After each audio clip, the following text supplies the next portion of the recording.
नमस्कार मंडळी, आजची प्रसन्न सकाळ. आज आमच्याकडे हवामान खात्याच्या अंदाजानुसार बर्फ पडणार होता, त्यामुळे असं सगळं सकाळीच वातावरण झालेलं होतं. आजचं लोएस्ट टेम्परेचर -5 डिग्री सेल्सिअस असं होतं, तर हायेस्ट टेम्परेचर 1 डिग्री सेल्सिअस असं होतं. 10 वाजता बरोबर बर्फ पडायला सुरुवात झाली. सकाळी देवपूजा, योगाचा क्लास करून आधी मेथी निवडून घेतली. इकडे मेथीची पानं थोडी मोठी आहेत.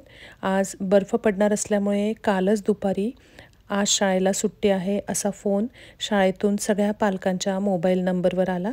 त्यामुळे सकाळी शाळेची गडबड अशी नव्हती आणि छान बर्फ सुरू झालेला होता. सकाळी मेथीचे ठेपले करू असं ठरवलं.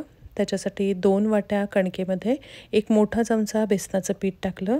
त्यानंतर त्यामध्ये 1.5 चमचा लाल तिखट, हळद, धने पावडर टाकली. त्यानंतर त्यामध्ये जिरे, मीठ, तीळ, ओवा हे सगळं घातलं आणि नंतर त्यामध्ये तेल घातलं. तेलाचं मोहन घातलं की हे ठेपले खूप मऊ होतात. नंतर शेवटी 1 चमचा दही घातलं आणि बारीक चिरलेली ही मेथी घातली. हे सगळं पीठ मिक्स करून घेतलं.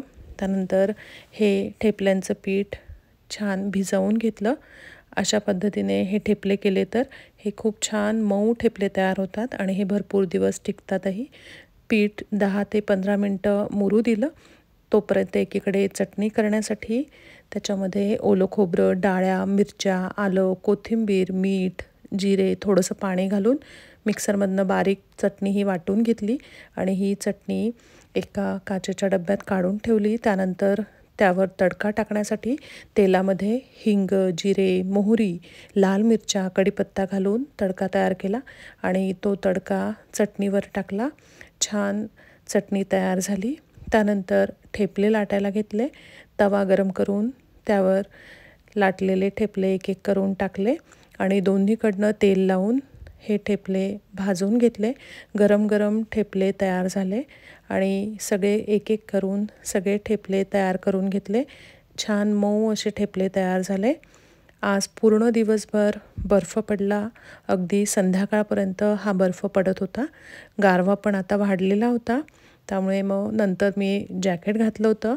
आता आजपेक्षा उद्या जास्त थंडी वाजेल, पण संध्याकाळी पुन्हा शाळेतनं फोन आला की उद्याची मुलांची शाळा उद्याचीसुद्धा कॅन्सल झालेली आहे. उद्यासुद्धा शाळेला सुट्टी मिळालेली आहे. इकडे ही पद्धत खरंच खूप चांगली आहे.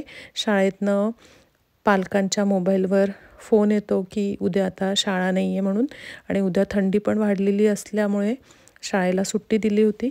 त्यामुळे खरंच खूप छान वाटलं.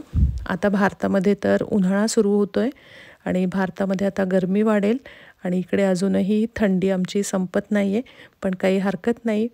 धन्यवाद.